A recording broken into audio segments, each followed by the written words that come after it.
Pemirsa, misteri kematian Mirna menjadi tema dialog kita pada siang hari ini, dan kita akan membahasnya bersama dengan para pakar yang sudah kami hadirkan di studio. Langsung saja saya perkenalkan kepada Anda, di samping saya sudah ada Kirdi Putra, pakar micro expression. Selamat siang Mas Kirdi. Selamat siang. Terima kasih sudah hadir di sini. Dan kemudian ada Bang Jamin Ginting, pakar hukum pidana. Selamat siang Bang Jamin. Selamat siang, Mak. Terima kasih sudah hadir di sini, dan juga Pak Hudri Sitompul, pakar hukum pidana. Selamat siang Pak Hudri. Selamat siang. Terima kasih sudah hadir. Ya. Saya ke Mas Kirdi dulu nih, kita ingin mengomentari begitu ya, sebelum kita bahas untuk replik ini, kita mundur sedikit ke belakang ketika kemarin Jessica membacakan pledoinya yang menurut jaksa ini seolah aksi teatrikal dan juga mengumbar drama. Kita lihat dulu sekilas begitu cuplikan dari Jessica membacakan sidang pledoi kemarin. Di sini karena saya dituduh meracuni teman saya, Mirna. Saya tidak menyangka kalau pertemuan di tanggal 6 Januari tersebut adalah saat terakhir saya bertemu Mirna. Apalagi saya dituduh membunuhnya. Namun saya sadar kalau tidak ada yang luput dari kehendak Tuhan Yang Maha Esa. Dan selama ini saya diberikan kekuatan yang sangat luar biasa untuk menghadapi cobaan ini. Mirna adalah teman yang baik. Karena Mirna memiliki sifat yang ramah, rendah hati, dan jujur dengan semua temannya. Selain itu, dia juga sangat humoris, kreatif, dan pandai. Walau kita jarang bertemu karena tinggal di negara yang berbeda, tetap sangat mudah untuk menghabiskan waktu berjam-jam bercanda dan mengobrol pada saat bertemu. Ya pemirsa dan juga Mas Kirdi, itu tadi hanya sekilas begitu ya dari pembacaan nota pembelaan yang dilakukan oleh Jessica beberapa waktu lalu. Tapi Anda kemarin sempat melihat tidak sih pada saat kamera itu ada di wajahnya Jessica, apa yang Anda lihat pada saat itu? Jadi gini, memang ada ekspresi kesedihan yang ditampilkan oleh Jessica ketika Jessica membaca repliknya ya, istilahnya, ketika pembelaan dia. Ketika kita bicara masalah pola, tapi pola sedihnya ini kan kita nggak bisa tahu. Dia sedihnya itu memang karena saat dia membunuh, Mirnanya itu meninggal, ataukah memang seperti yang pernah saya sebutkan sebelum-sebelumnya, apakah karena dia merasa perlakuan-perlakuan dianggap nggak adil sama dia atau semacamnya. Jadi kalau kita bicara bahwa ini aksi yang disebut sebagai teatrikal tadi, jadi teatrikal karena Jessica sendiri tidak menunjukkan ekspresi sejenis sebelum-sebelumnya sebagai sebuah pola yang konsisten. Jadi kalau misalnya dia dari awal nih sudah menunjukkan bahwa dia berdair mata dan kemudian terlihat dari awal sidang sampai sekarang, ini nggak jadi sebuah sifat teatrikal, ini jadi kayak kewajaran.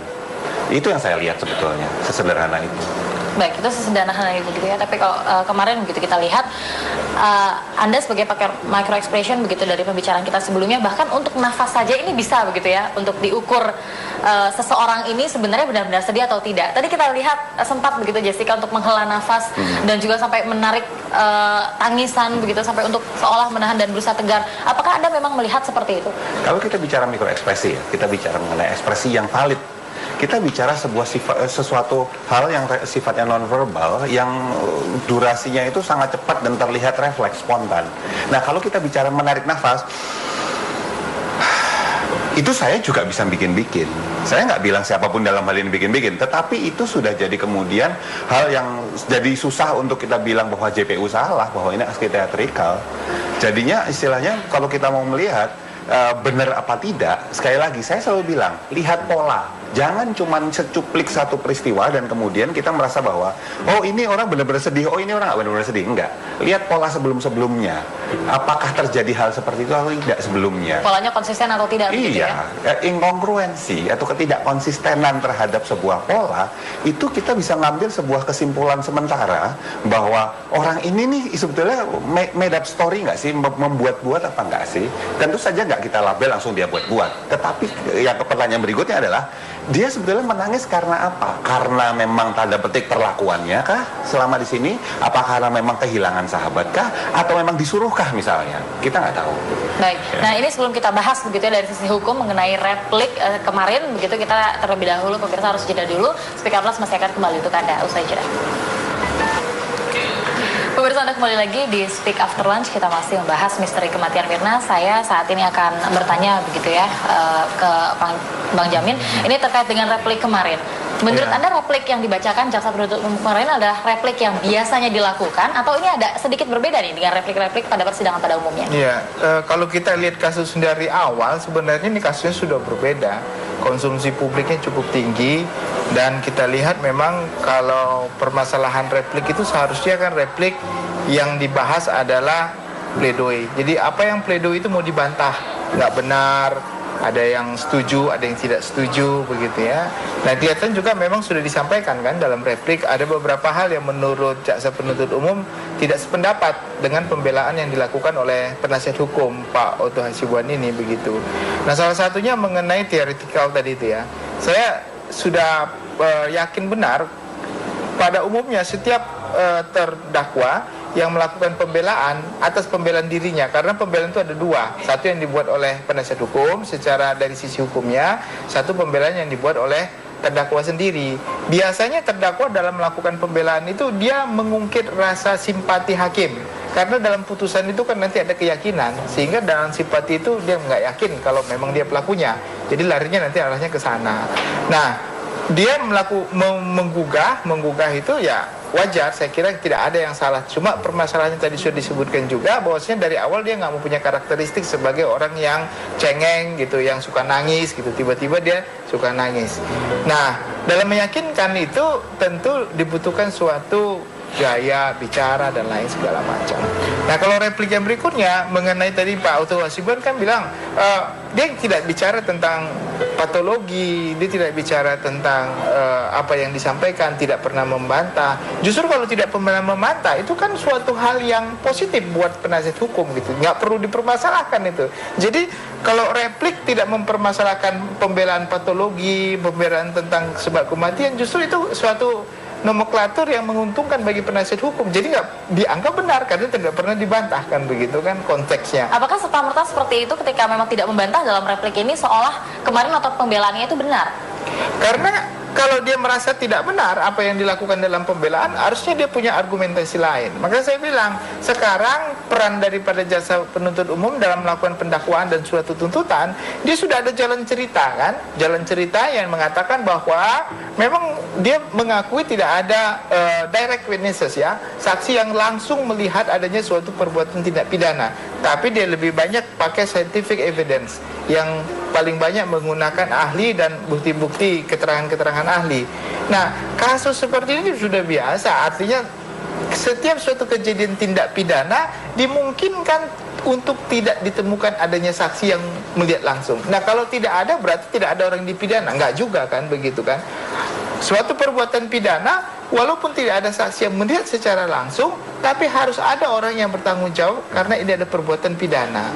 Nah, maka dicarilah suatu cara untuk menemukan tersangkanya, dan bukti-bukti dari bukti-bukti itu dapat disimpulkan bahwasannya orang itu adalah tersangkanya. Baik. Nah, ini sudah dibangun oleh jaksa penuntut umum. Cuma permasalahannya penasihat hukum memang bertugas untuk membela. Tetapi pembelaan itu juga saya sekali katakan, saya 100% saya bilang apa yang dilakukan Pak Otto memang sudah sekuat tenaga untuk mematahkan, menolak, bahkan bilang nggak benar. Cuma satu hal saya katakan, Pak Otto juga harus mempunyai jalan cerita kenapa orang ini mati, begitu. Dia juga harus bisa meyakinkan hakim bahwasanya bukan hanya dia mengatakan, oh saya tidak setuju pendapat jaksa penuntut umum, tapi berdasarkan kemungkinan kepada lain ahli-ahli. matinya Ya, korban, dia harus ya? juga bisa walaupun tidak ada kewajiban ya, tetapi ini kan ilmu membela ya, ilmu seni beracara di pengadilan. Bagaimana supaya hakim bisa mempunyai keyakinan bahwasanya jalan cerita jaksa nggak benar, yang benar adalah jalan ceritanya dari si. Dan itu yang penasihat Anda hukum. rasa ini miss begitu di kasus ini ya, Otto Hasibuan seolah tidak Dari dulu mengungkapkan saya itu, udah ya? katakan, kalau saya lihat pembelaan Pak Otto, dia lebih banyak ibarat orang pemain pencak silat, dia cuma bilang, waduh saya tangkis, tapi jurusnya dia nggak keluarin gitu, tuh dia menangkis seorang saja. Ya artinya saya mengatakan semua orang juga bisa kalau saya bilang menangkis, tapi kita harus mengedukasi masyarakat atau menunjukkan bahwasanya seorang pengacara harus menunjukkan, loh inilah contohnya ya, saya katakan kemarin, kenapa dia mati? Kalau Pak Otto bilang dia mati karena sakit jantung ibaratnya ya, karena reaksi kopi, harus dibuktikan kenapa dia sakit jantung, begitu loh. Baik. Biar hakim yakin begitu. Baik, kalau Pak Hudri apakah sependapat begitu terkait dengan replik dengan Pak Jamin? Ya ini karena ilmunya sama gitu. Jadi pendapat saya agak mirip, tapi mungkin saya akan memberikan dari nuansa yang lain lah. Tadi sudah disinggung ya bahwa hakim itu memutus harus berdasarkan keyakinan. Alat bukti itu adalah sebagai untuk mendapatkan keyakinan. Jadi satu bukti itu tidak harus menjadi mutlak, ya, harus dihukum atau membebaskan orang. Itu bergantung kepada hakim keyakinan. Jadi sebenarnya kuncinya adalah keyakinan. Keyakinan itu dengan minimal 2 alat bukti itu ya. Menurut Anda apakah sudah ada 2 alat bukti itu? Tadi kan yang teatrikal itu misal begini, kan tadi baik pledoi maupun replik itu ada, menurut dari pandangan saya ada 2 hal. Satu, ada yang berlangsung mengenai yuridis, satu yang tidak langsung dengan yuridis. Nah, tadi misalnya disebabkan misalnya katakanlah dia memberikan kata-kata, pemilihan kata-kata, penyusunan kalimat, ya, pembacaan itu kan dalam rangka memberikan impresi kepada hakim gitu loh ya, bahwa ini. Kenapa? Karena perkara ini kan tidak ada saksi fakta, sehingga ya ini bisa mau ditarik di kiri ke kanan, diseret-seret bahwa soal ini akan menjadi blur gitu, menjadi kabur gitu loh ya. Nah, jadi karena sebenarnya dari sisi hukum sebenarnya ini sih nggak ada hal yang begitu terlalu sulit gitu loh ya. Kan dari 5 alat bukti yang diatur oleh undang-undang ini, itu kan ada satu pembuktian ilmiah ya, yang disebutkan keterangan ahli ya.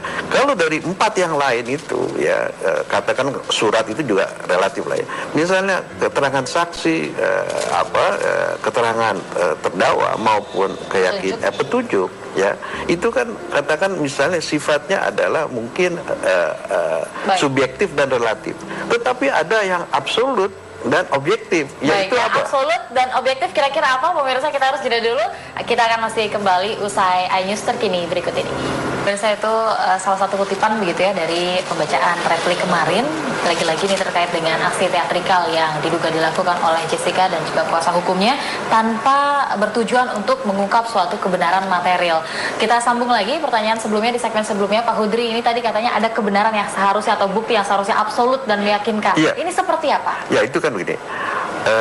Absolut ini ya, bukti itu sebenarnya yang nggak bisa itu adalah keahlian itu, karena dia berdasarkan ilmu pengetahuan gitu loh ya. Berdasarkan ilmu pengetahuan dia ini ya mesti dia yakini gitu, walaupun sebenarnya bisa saja orang punya ahli punya pendapat yang lain gitu, tetapi itu kan absolutnya itu menurut keahliannya dia.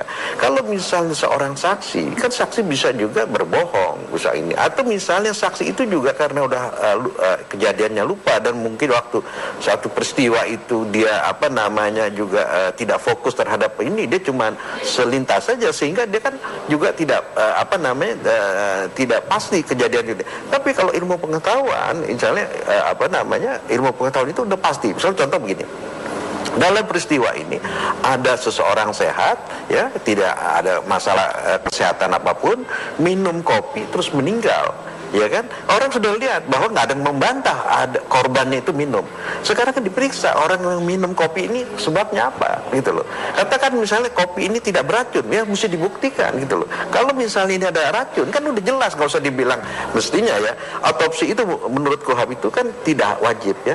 Dalam hal sangat diperlukan untuk pembuktian yang tidak bisa dihindari, bedah mayat dilakukan bedah mayat. Itu jadi tidak wajib gitu. Tapi kalau misalnya sudah orang misalnya jelas ya, semua orang tahu ya, orang itu meminum misal minuman ini ya kan, terus orang itu meninggal, kan tinggal masalahnya itu minuman ini ada apa dan siapa yang membuat itu, kan kita kenapa mesti menjadi dibawa ke kiri ke kanan mungkin opini. Ini sebenarnya itu gampang aja. Nah, kenapa ini menjadi sulit? Karena tidak ada saksi faktual dan si tersangkanya atau terdakwa ini membantah. Baik. Ya, ini yang menjadi masalah aja sebenarnya. Baik, jadi menurut Anda saat ini kebenaran material ataupun 2 alat bukti yang meyakinkan sudah ada? Sudah belum? Ada. Nah, sedangkan yang pledoi dan replik itu sebenarnya yang menjadi bukan hal yang yuridis. Penuntut umum ini ya, kenapa dibilang tidak menanggapi ini? Tidak ada kewajiban sebenarnya penuntut umum itu menanggapi. Tapi bagaimana sesuai dengan pernyataannya? Boleh saja. Gitu ya. Ketika tidak ditanggapi berarti dengan kata lain mengiyakan apa yang dikatakan oleh bukan, ini beda dengan perkara perdata. Dalam para perdata, kalau misalnya dalilnya lawan tidak dibantah oleh lawannya, dianggap itu benar. Tapi itu pidana itu kan tidak ada kewajiban, betul ya, setiap orang yang mendalilkan dia wajib yang membuktikan.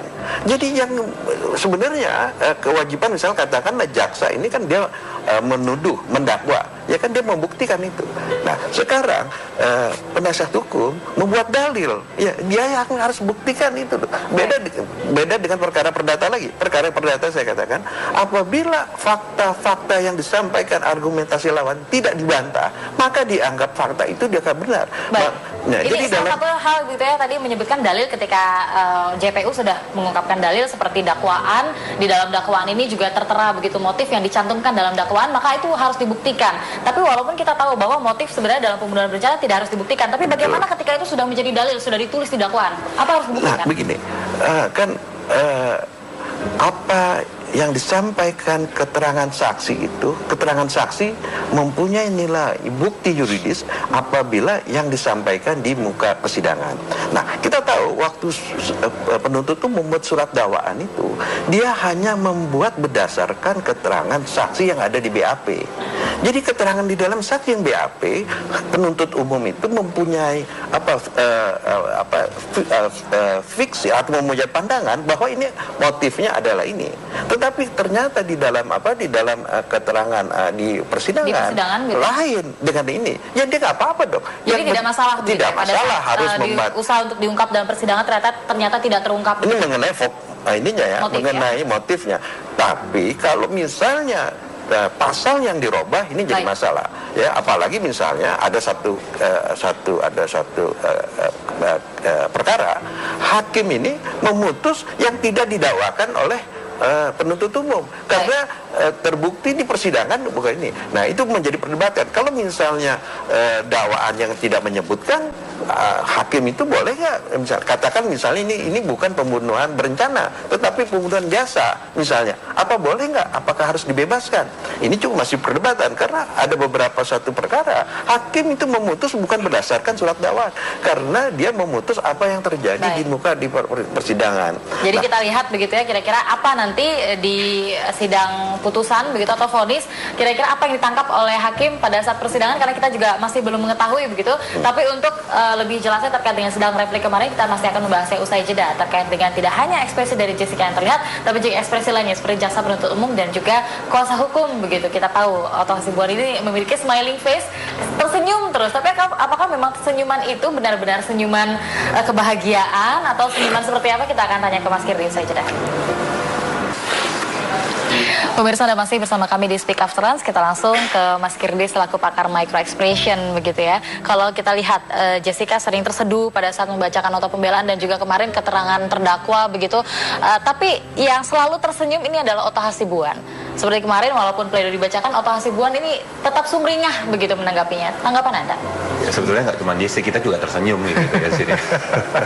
Nah, masalah sumringah itu saya tidak melihat ada keanehan di situ ya. Maksud saya, apakah itu kemudian jadi sebuah senyum lepas atau tidak, sudah nggak jadi soal karena polanya dari kemarin-kemarin ya juga sama. Dia konsisten, seperti itu, konsisten.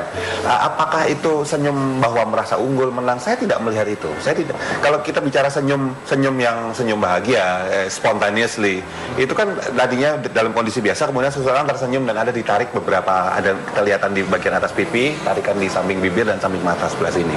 Nah, tetapi kalau kita bicara Otto, ini polanya memang dari dulu seperti itu. Nah, kalau saya lebih melihat bahwa ini cuman untuk supaya nggak kebaca aja dari pihak lawan. Istilahnya apa? Poker face. Jadi supaya ada sebuah kata-kata bagus saya ambil dari sebuah film cukup terkenal di zaman tahun 80-an, Godfather. Kata-kata gini, never let your enemy know what you've been thinking. Jangan pernah biarkan musuhmu tahu apa yang kamu pikirkan. Senyum salah satu untuk membuat orang kabur. Ini orang mikir apa sih? Ini orang arahnya kemana sih? Ini orang happy kah, sedih kah, marah kah, atau apa? Kita jadi nggak bisa nebak, kita nggak bisa analisa. Nah, saya cenderung justru melihat posisinya Otto seperti itu. Baik, bagaimana dengan JPU? Dari JPU sendiri menurut saya ada beberapa ekspresi. JPU ini lebih cenderung ekspresif menurut saya. Ya. Tidak bisa menyembunyikan begitu. Ya mungkin bisa nanti makin lama makin belajar untuk belajar menyembunyikan lah ya, bagaimana supaya nggak berekspresi. Terbukti di salah satu katakanlah sesi di persidangan, ketika Otto melontarkan bahwa kata-kata hormati saksi saya, itu kan terkenal banget tuh ungkapan itu tuh ya. Nah kemudian saya hormati Anda juga hormati saya. Nah itu maksud saya itu cenderung responsif maksud saya.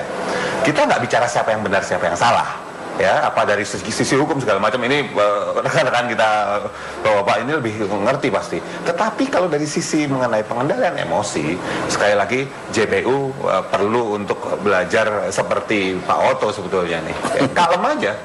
Kalem. Soalnya kalau memang saksi ada, bukti ada segala macam, mau ngomong apapun juga sebenarnya selama berpegang pada katakanlah SOP atau berpegang pada hukum yang memang berlaku saat itu, ya harusnya nggak ada masalah sih. Baik, gitu aja. Itu tanggapan Anda begitu ya, dan mungkin masyarakat juga memiliki penilaian sendiri. Dan pemirsa, kita ke Bang Jamil ini terkait dengan kemarin replik, sejauh mana sih replik ini bisa mempengaruhi keyakinan Habib? Ya tentu karena sudah ada pledoi, dan pledoi ini tentunya ada sanggahan. Karena replik ini kan sanggahan terhadap pledoi, itu intinya sebenarnya ya, sanggahan terhadap pledoi. Dan kelihatannya jaksa penuntut umum sudah mengutarakan itu. Sebenarnya hal yang terberat dalam proses acara pidana adalah masalah pembuktian, waktu pemeriksaan saksi dan alat bukti. Tapi kalau sudah masuk dalam setelah pledoi, replik itu lebih enjoy.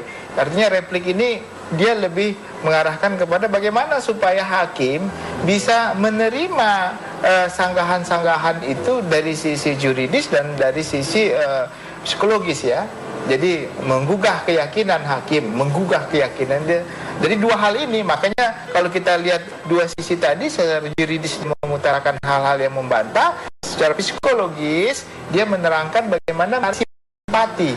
Jadi yang menarik simpati itu sebenarnya bukan Jessica saja begitu, tapi jaksa juga harus bisa menarik simpati. Inilah namanya seni membela dan seni menuntut di dalam persidangan. Biarkan keadaan hukum yang benar. Nah, kalau kita lihat dalam konteks ini, jaksa penuntut umum sebenarnya sudah memiliki cerita sendiri. Sekali lagi saya katakan, dia sudah memiliki cerita sendiri dari awal. Kenapa Mirna ini mati gitu ya. Sudah ada dari semua bukti-bukti semua diutarakan. Sekali lagi, dalam pembuktian dan memutuskan orang bersalah itu sudah dijelaskan dalam pasal 183 KUHP, hanya diperlukan 2 alat bukti beserta 1 keyakinan.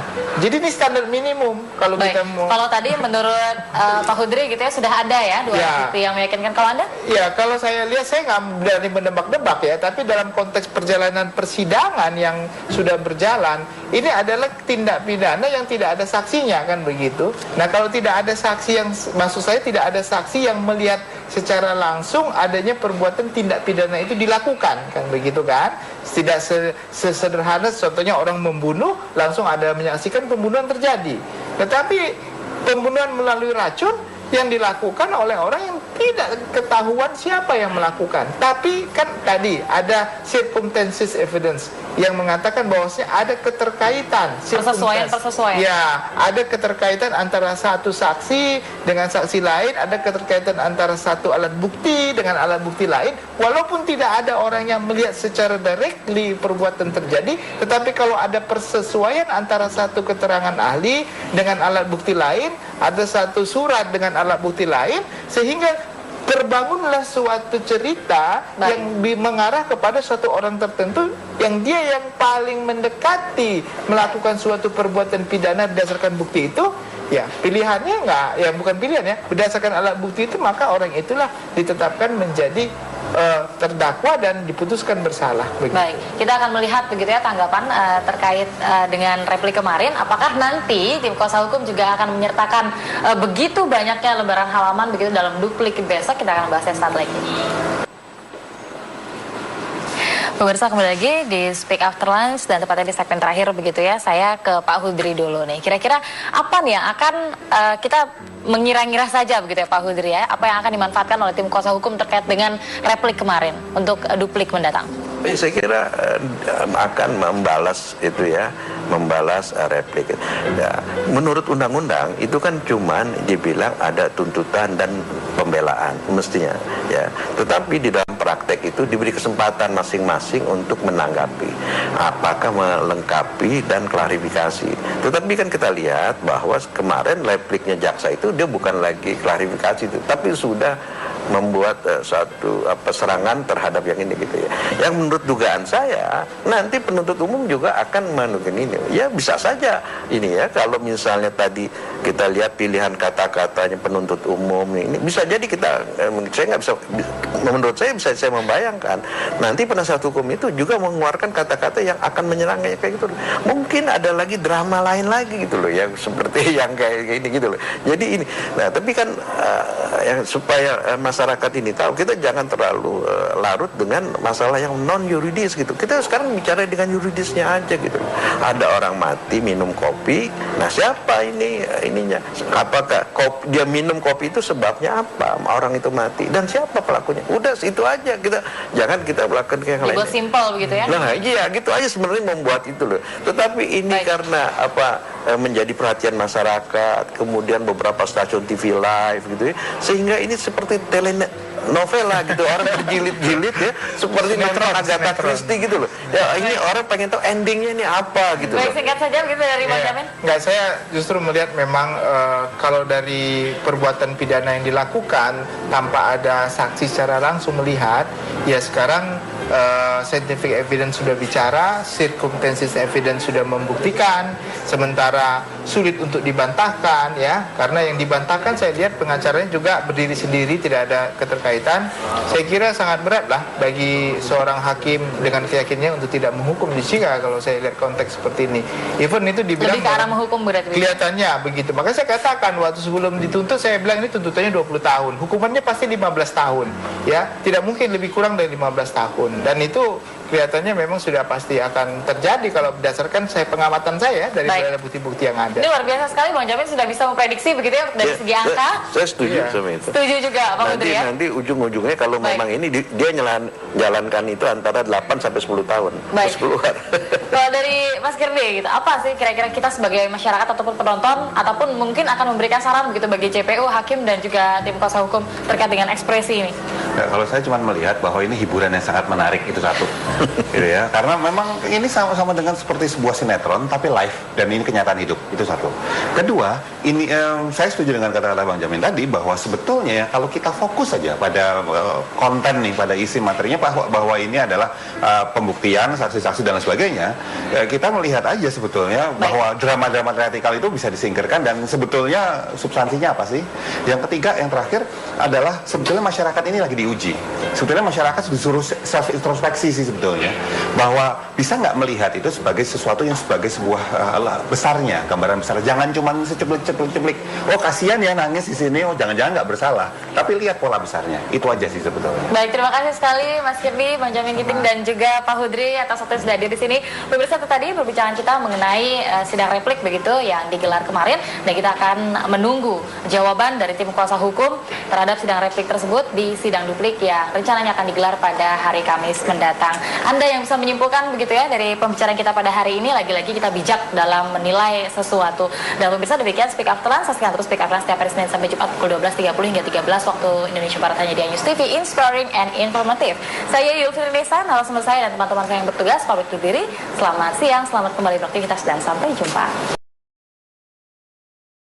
Jesse, kita juga tersenyum gitu ya sini.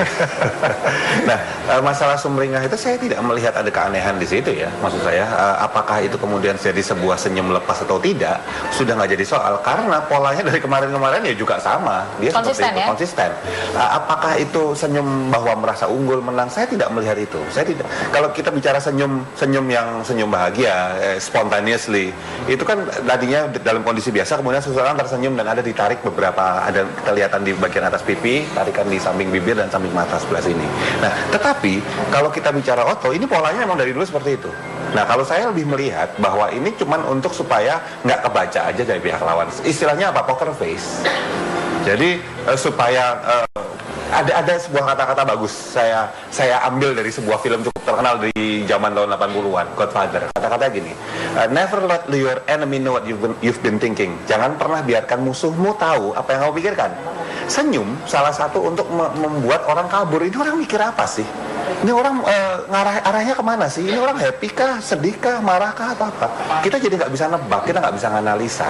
Nah, saya cenderung justru melihat posisinya Otto seperti itu. Baik, bagaimana dengan JPU? Dari JPU sendiri menurut saya ada beberapa JPU ini lebih cenderung ekspresif menurut saya, ya. Tidak bisa menyembunyikan begitu. Ya mungkin bisa nanti makin lama makin belajar untuk belajar menyembunyikan lah ya, bagaimana supaya nggak berekspresi. Terbukti di salah satu katakanlah sesi di persidangan ketika Otto melontarkan bahwa kata-kata hormati saksi saya, itu kan terkenal banget tuh ungkapan itu tuh ya. Nah kemudian saya hormati Anda hormati saya. Nah itu maksud saya itu cenderung responsif maksud saya.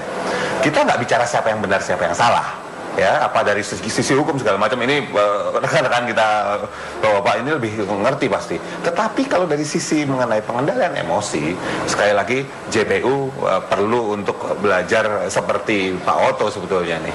Kalem aja. Kalem. Soalnya kalau memang saksi ada, bukti ada segala macam, mau ngomong apapun juga sebenarnya selama berpegang pada katakanlah SOP atau berpegang pada hukum yang memang berlaku saat itu, ya harusnya nggak ada masalah sih. Baik. Gitu aja. Itu tanggapan Anda begitu ya, dan mungkin masyarakat juga memiliki penilaian sendiri. Dan pemirsa, kita ke Bang Jamil ini terkait dengan kemarin replik, sejauh mana sih replik ini bisa mempengaruhi keyakinan hakim? Ya tentu karena sudah ada pledoi, dan pledoi ini tentunya ada sanggahan. Karena replik ini kan sanggahan terhadap pledoi. Itu intinya sebenarnya ya, sanggahan terhadap pledoi. Dan kelihatannya jaksa penuntut umum sudah mengutarakan itu. Sebenarnya hal yang terberat dalam proses acara pidana adalah masalah pembuktian, waktu pemeriksaan saksi dan alat bukti. Tapi kalau sudah masuk dalam setelah pledoi, replik itu lebih enjoy. Artinya replik ini dia lebih mengarahkan kepada bagaimana supaya hakim bisa menerima sanggahan-sanggahan itu dari sisi juridis dan dari sisi psikologis ya. Jadi menggugah keyakinan hakim, menggugah keyakinan dia. Jadi dua hal ini, makanya kalau kita lihat dua sisi tadi, secara juridis mengutarakan hal-hal yang membantah, secara psikologis dia menerangkan bagaimana simpati. Jadi yang menarik simpati itu sebenarnya bukan Jessica saja begitu, tapi jaksa juga harus bisa menarik simpati. Inilah namanya seni, seni membela dan seni menuntut di dalam persidangan. Berdasarkan kepada aturan hukum yang benar. Nah, kalau kita lihat dalam konteks ini, jaksa penuntut umum sebenarnya sudah memiliki cerita sendiri. Sekali lagi saya katakan, dia sudah memiliki cerita sendiri dari awal. Kenapa Mirna ini mati gitu ya. Sudah ada dari semua bukti-bukti semua diutarakan. Sekali lagi, dalam pembuktian dan memutuskan orang bersalah itu sudah dijelaskan dalam pasal 183 KUHP, hanya diperlukan 2 alat bukti beserta 1 keyakinan. Jadi ini standar minimum kalau kita mau. Kalau tadi menurut Pak Hudri gitu ya, sudah ada ya 2 alat bukti yang meyakinkan. Kalau Anda? Ya, kalau saya lihat, saya nggak berani menebak-nebak ya, tapi dalam konteks perjalanan persidangan yang sudah berjalan, ini adalah tindak pidana yang tidak ada saksinya, kan begitu. Nah, kalau tidak ada saksi yang, maksud saya tidak ada saksi yang. Pemirsa, Anda kembali lagi di Speak After Lunch. Kita masih membahas misteri kematian Mirna. Saya saat ini akan bertanya begitu ya ke Bang Jamin. Ini terkait dengan replik kemarin. Menurut Anda replik yang dibacakan jaksa penuntut umum kemarin adalah replik yang biasanya dilakukan, atau ini ada sedikit berbeda nih dengan replik-replik pada persidangan pada umumnya? Iya, kalau kita lihat kasus dari awal, sebenarnya ini kasusnya sudah berbeda. Konsumsi publiknya cukup tinggi, dan kita lihat memang kalau permasalahan replik itu seharusnya kan replik yang dibahas adalah pledoi. Jadi apa yang pledoi itu mau dibantah, nggak benar. Ada yang setuju, ada yang tidak setuju, begitu ya. Nah, kelihatan juga memang sudah disampaikan kan dalam replik, ada beberapa hal yang menurut jaksa penuntut umum tidak sependapat dengan pembelaan yang dilakukan oleh penasihat hukum Pak Otto Hasibuan ini, begitu. Nah, salah satunya mengenai teoretikal tadi itu ya. Saya sudah yakin benar pada umumnya setiap terdakwa yang melakukan pembelaan atas pembelaan dirinya, karena pembelaan itu ada 2. Satu yang dibuat oleh penasihat hukum secara dari sisi hukumnya, satu pembelaan yang dibuat oleh terdakwa sendiri. Biasanya terdakwa dalam melakukan pembelaan itu dia mengungkit rasa simpati hakim, karena dalam putusan itu kan nanti ada keyakinan, sehingga dalam simpati itu dia nggak yakin kalau memang dia pelakunya, jadi larinya nanti arahnya ke sana. Nah, dia menggugah itu ya wajar, saya kira tidak ada yang salah. Cuma permasalahannya tadi sudah disebutkan juga bahwasanya dari awal dia nggak mempunyai karakteristik sebagai orang yang cengeng gitu, yang suka nangis gitu, tiba-tiba dia suka nangis. Nah, dalam meyakinkan itu tentu dibutuhkan suatu gaya bicara dan lain segala macam. Nah, kalau replik yang berikutnya mengenai tadi Pak Oto Hasibuan kan bilang dia tidak bicara tentang patologi, dia tidak bicara tentang apa yang disampaikan, tidak pernah membantah. Justru kalau tidak pernah membantah itu kan suatu hal yang positif buat penasihat hukum gitu, nggak perlu dipermasalahkan itu. Jadi kalau replik tidak mempermasalahkan pembelaan patologi, pembelaan tentang sebab kematian, justru itu suatu nomenklatur yang menguntungkan bagi penasihat hukum. Jadi nggak dianggap benar karena tidak pernah dibantahkan, begitu kan konteksnya. Apakah serta-merta seperti itu ketika memang tidak membantah dalam replik ini seolah kemarin otot pembelaannya itu benar? Karena kalau dia merasa tidak benar apa yang dilakukan dalam pembelaan, harusnya dia punya argumentasi lain. Maka saya bilang, sekarang peran daripada jaksa penuntut umum dalam melakukan pendakwaan dan suatu tuntutan, dia sudah ada jalan cerita kan? Jalan cerita yang mengatakan bahwa memang dia mengakui tidak ada direct witnesses ya, saksi yang langsung melihat adanya suatu perbuatan tindak pidana. Tapi dia lebih banyak pakai scientific evidence, yang paling banyak menggunakan ahli dan bukti-bukti keterangan-keterangan ahli.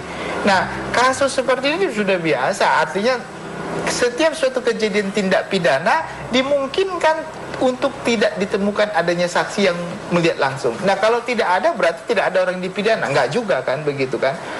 Suatu perbuatan pidana walaupun tidak ada saksi yang melihat secara langsung, tapi harus ada orang yang bertanggung jawab karena ini ada perbuatan pidana.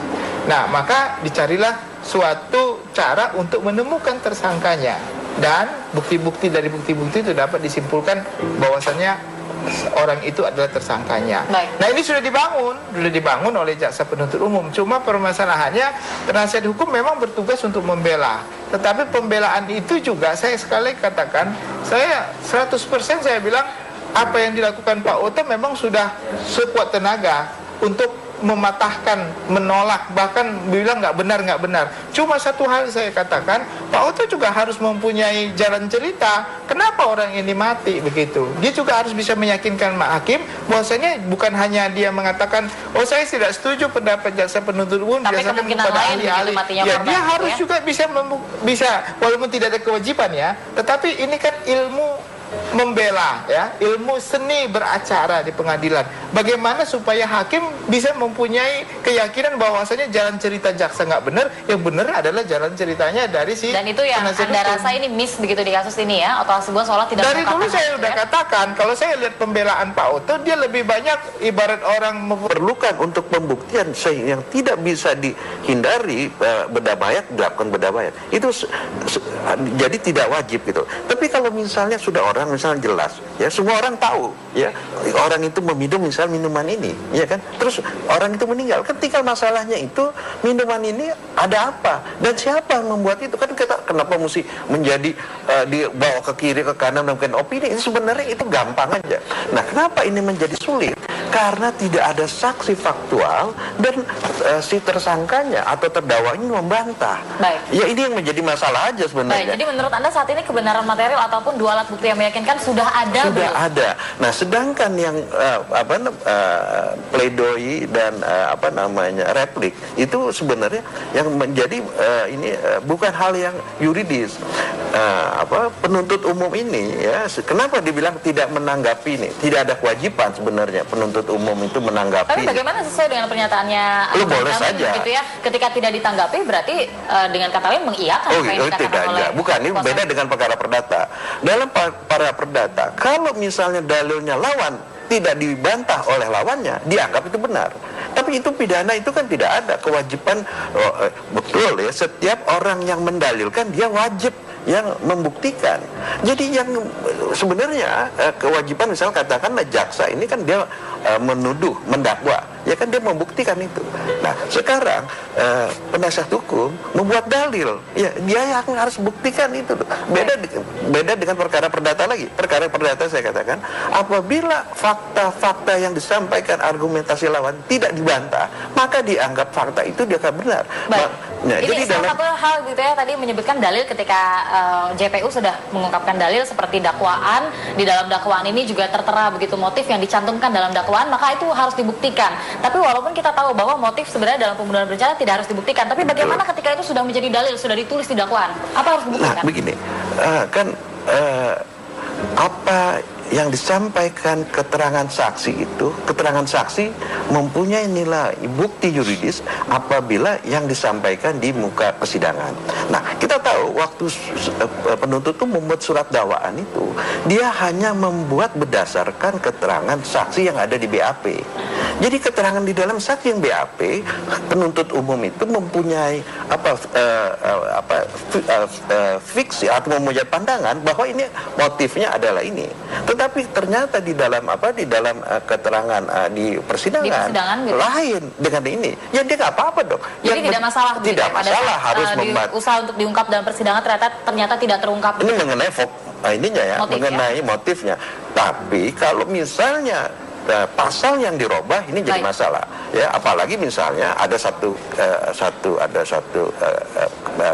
perkara hakim ini memutus yang tidak didakwakan oleh penuntut umum karena terbukti di persidangan bukan ini. Nah itu menjadi perdebatan. Kalau misalnya dakwaan yang tidak menyebutkan, hakim itu boleh nggak katakan misalnya ini bukan pembunuhan berencana tetapi pembunuhan biasa misalnya, apa boleh nggak, apakah harus dibebaskan?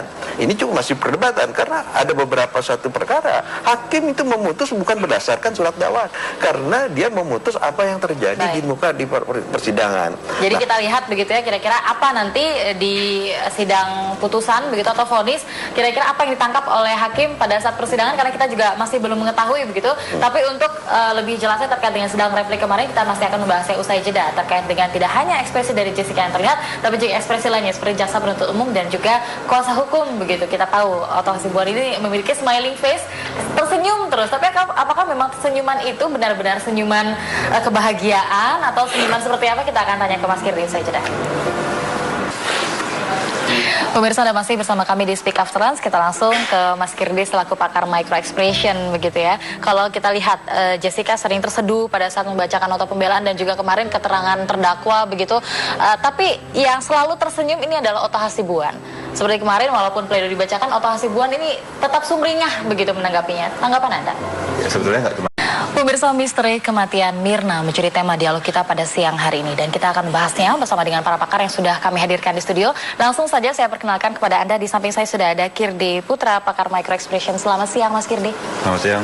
Terima kasih sudah hadir di sini. Dan kemudian ada Bang Jamin Ginting, pakar hukum pidana. Selamat siang Bang Jamin. Selamat siang, Mbak. Terima kasih sudah hadir di sini, dan juga Pak Hudri Sitompul, pakar hukum pidana. Selamat siang Pak Hudri. Selamat siang. Terima kasih sudah hadir. Ya. Saya ke Mas Kirdi dulu nih, kita ingin mengomentari begitu ya, sebelum kita bahas untuk replik ini, kita mundur sedikit ke belakang ketika kemarin Jessica membacakan pledoinya yang menurut jaksa ini seolah aksi teatrikal dan juga mengumbar drama. Kita lihat dulu sekilas begitu cuplikan dari Jessica membacakan sidang pledoi kemarin. Di sini karena saya dituduh meracuni teman saya, Mirna. Saya tidak menyangka kalau pertemuan di tanggal 6 Januari tersebut adalah saat terakhir saya bertemu Mirna. Apalagi saya dituduh membunuhnya. Namun saya sadar kalau tidak ada yang luput dari kehendak Tuhan Yang Maha Esa. Dan selama ini saya diberikan kekuatan yang sangat luar biasa untuk menghadapi cobaan ini. Mirna adalah teman yang baik. Karena Mirna memiliki sifat yang ramah, rendah hati, dan jujur dengan semua temannya. Selain itu, dia juga sangat humoris, kreatif, dan pandai. Walau kita jarang bertemu karena tinggal di negara yang berbeda, tetap sangat mudah untuk menghabiskan waktu berjam-jam bercanda dan mengobrol pada saat bertemu. Ya pemirsa dan juga Mas Kirdi, itu tadi hanya sekilas begitu ya dari pembacaan nota pembelaan yang dilakukan oleh Jessica beberapa waktu lalu. Tapi Anda kemarin sempat melihat tidak sih pada saat kamera itu ada di wajahnya Jessica, apa yang Anda lihat pada saat itu? Jadi gini, memang ada ekspresi kesedihan yang ditampilkan oleh Jessica ketika Jessica membaca repliknya ya, istilahnya, ketika pembelaan dia. Ketika kita bicara masalah pola, tapi pola sedihnya ini kan kita nggak bisa tahu. Dia sedihnya itu memang karena saat dia membunuh, Mirnanya itu meninggal, ataukah memang seperti yang pernah saya sebutkan sebelum-sebelumnya, apakah karena dia merasa perlakuan-perlakuan dianggap nggak adil sama dia atau semacamnya. Jadi kalau kita bicara bahwa ini aksi yang disebut sebagai teatrikal tadi, jadi teatrikal karena Jessica sendiri tidak menunjukkan ekspresi sejenis sebelum-sebelumnya sebagai sebuah pola yang konsisten. Jadi kalau misalnya dia dari awal nih sudah menunjukkan bahwa dia berdaer mata dan kemudian terlihat dari awal sidang sampai sekarang, ini nggak jadi sebuah sifat teatrikal, ini jadi kayak kewajaran. Itu yang saya lihat sebetulnya, sesederhana itu. Baik, itu sesederhana itu gitu ya. Tapi kalau kemarin begitu kita lihat, Anda sebagai pakar micro expression begitu dari pembicaraan kita sebelumnya, bahkan untuk nafas saja ini bisa begitu ya, untuk diukur seseorang ini sebenarnya benar-benar sedih atau tidak. Tadi kita lihat sempat begitu Jessica untuk menghela nafas dan juga sampai menarik tangisan begitu, sampai untuk seolah menahan dan berusaha tegar. Apakah Anda memang melihat seperti itu? Kalau kita bicara micro ekspresi ya, kita bicara mengenai ekspresi yang valid. Kita bicara sesuatu hal yang sifatnya nonverbal, yang durasinya itu sangat cepat dan terlihat refleks spontan. Nah, kalau kita bicara menarik nafas, itu saya juga bisa bikin-bikin. Saya nggak bilang siapapun dalam hal ini bikin-bikin, tetapi itu sudah jadi kemudian hal yang jadi susah untuk kita bilang bahwa JPU salah, bahwa ini aksi teatrikal. Jadinya istilahnya kalau kita mau melihat benar apa tidak, sekali lagi saya selalu bilang, lihat pola. Jangan cuma secuplik satu peristiwa dan kemudian kita merasa bahwa oh ini orang benar-benar sedih, oh ini orang nggak benar-benar sedih. Enggak. Lihat pola sebelum-sebelumnya. Apakah terjadi hal seperti itu atau tidak sebelumnya? Polanya konsisten atau tidak? Iya, ya? Inkongruensi atau ketidakkonsistenan terhadap sebuah pola, itu kita bisa ngambil sebuah kesimpulan sementara bahwa orang ini nih sebetulnya made up story nggak sih, membuat-buat apa nggak sih? Tentu saja nggak kita label langsung dia buat-buat. Tetapi yang pertanyaan berikutnya adalah, dia sebetulnya menangis karena apa? Karena memang tanda petik perlakuannya kah selama di sini? Apa karena memang kehilangan sahabat kah? Atau memang disuruhkah misalnya? Kita nggak tahu. Baik. Ya. Nah, ini sebelum kita bahas begitu ya dari sisi hukum mengenai replik kemarin begitu, kita terlebih dahulu pemirsa harus jeda dulu. Speaker Plus masih akan kembali untuk Anda usai jeda. Main pencak silat dia cuma bilang, waduh saya tangkis. Tapi jurusnya dia nggak keluarin gitu. Tuh, dia menangkis seorang saja.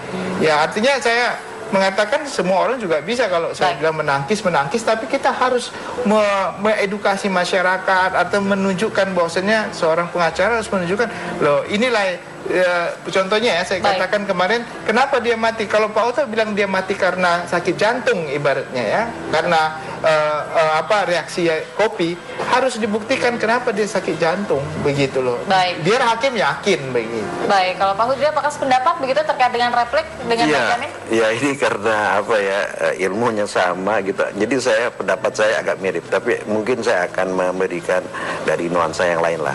Tadi sudah disinggung ya bahwa hakim itu memutus harus berdasarkan keyakinan. Alat bukti itu adalah sebagai untuk mendapatkan keyakinan. Jadi satu bukti itu tidak harus menjadi mutlak. Ya, harus dihukum atau membebaskan orang.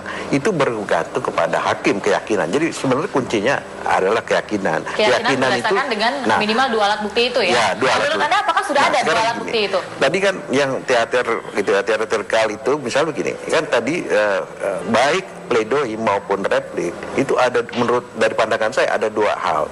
Satu ada yang berlangsung mengenai yuridis, satu yang tidak langsung dengan yuridis.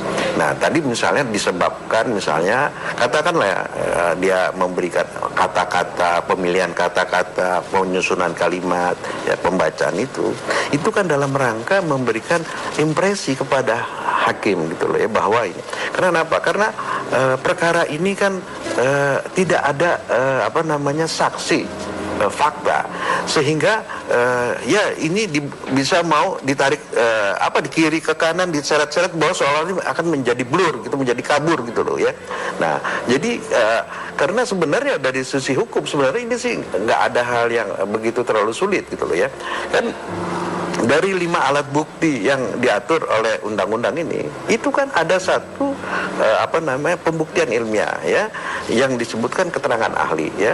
Kalau dari 4 yang lain itu ya, katakan surat itu juga relatif lah ya. Misalnya keterangan saksi, keterangan terdakwa maupun keyakinan petunjuk ya, itu kan katakan misalnya sifatnya adalah mungkin subjektif dan relatif, tetapi ada yang absolut dan objektif. Yaitu apa? Absolut dan objektif kira-kira apa? Pemirsa, kita harus jeda dulu.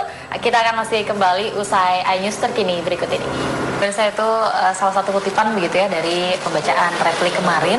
Lagi-lagi ini terkait dengan aksi teatrikal yang diduga dilakukan oleh Jessica dan juga kuasa hukumnya tanpa bertujuan untuk mengungkap suatu kebenaran material. Kita sambung lagi pertanyaan sebelumnya di segmen sebelumnya, Pak Hudri. Ini tadi katanya ada kebenaran yang seharusnya atau bukti yang seharusnya absolut dan meyakinkan. Ya. Ini seperti apa? Ya, itu kan begini, absolut ini ya, bukti itu sebenarnya yang nggak bisa itu adalah keahlian itu, karena dia berdasarkan ilmu pengetahuan gitu loh ya, berdasarkan ilmu pengetahuan dia ini ya mesti dia diyakini gitu, walaupun sebenarnya bisa saja orang punya ahli punya pendapat yang lain gitu, tetapi itu kan absolutnya itu menurut keahliannya dia. Kalau misalnya seorang saksi, kan saksi bisa juga berbohong bisa ini, atau misalnya saksi itu juga karena udah kejadiannya lupa dan mungkin waktu satu peristiwa itu dia juga tidak fokus terhadap ini, dia cuma selintas saja sehingga dia kan juga tidak tidak pasti kejadian itu. Tapi kalau ilmu pengetahuan, misalnya ilmu pengetahuan itu udah pasti. Misalnya contoh begini, dalam peristiwa ini ada seseorang sehat ya, tidak ada masalah kesehatan apapun, minum kopi terus meninggal. Ya kan, orang sudah lihat bahwa nggak ada yang membantah ada korbannya itu minum. Sekarang kan diperiksa orang yang minum kopi ini sebabnya apa gitu loh. Katakan misalnya kopi ini tidak beracun, ya mesti dibuktikan gitu loh. Kalau misalnya ini ada racun kan udah jelas, nggak usah dibilang mestinya ya. Otopsi itu menurut KUHP itu kan tidak wajib ya. Dalam hal sangat